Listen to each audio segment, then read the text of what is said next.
Videos like these are made possible thanks to your generous contributions to the Unabridged Gamer Patreon.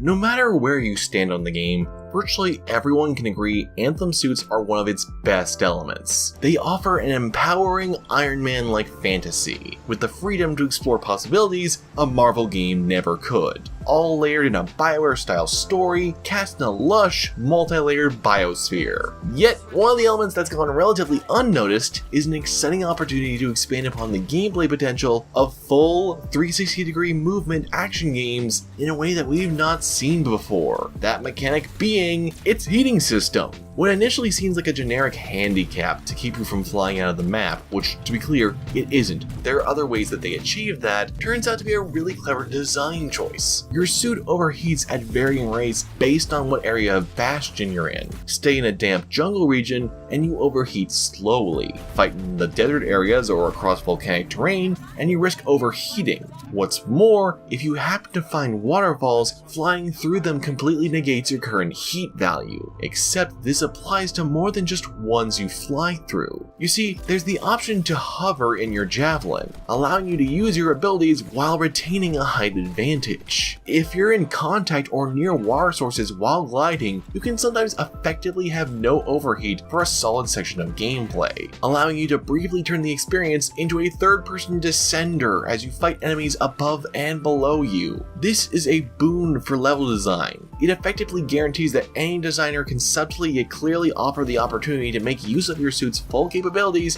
for power fantasy moments, only to strip away that power when necessary. It's a grounding design choice that consistently applies throughout the world, has an in-universe explanation, and ensures you pay attention to the world around you. Temperature in general has a large part to play in Anthem, including flaming projectiles that make you overheat, and ice blasts that can cool you down or freeze you in place. We need these kinds of tangible design choices in games. Used properly in future content, whole sections of raids could capitalize on this system. Titans already require platforming and evasion to dodge their paralyzing energy fields, but they can go deeper. Temperature shifts requiring you move across the environment to maximize your capabilities, with steam vents or heated plates ensuring players can never camp. Frost blasts that can stop you in places a boss chases you. A full 360-degree boss fight with you and your opponent freely navigating a 3D maze, picking fights and hunting one another like you're fighting the end in Metal Gear Solid 3. This is just scraping the surface of what's possible, which is what excites me about Anthem in general. For all the nihilism surrounding the state of BioWare's latest game, there's mountains of potential here.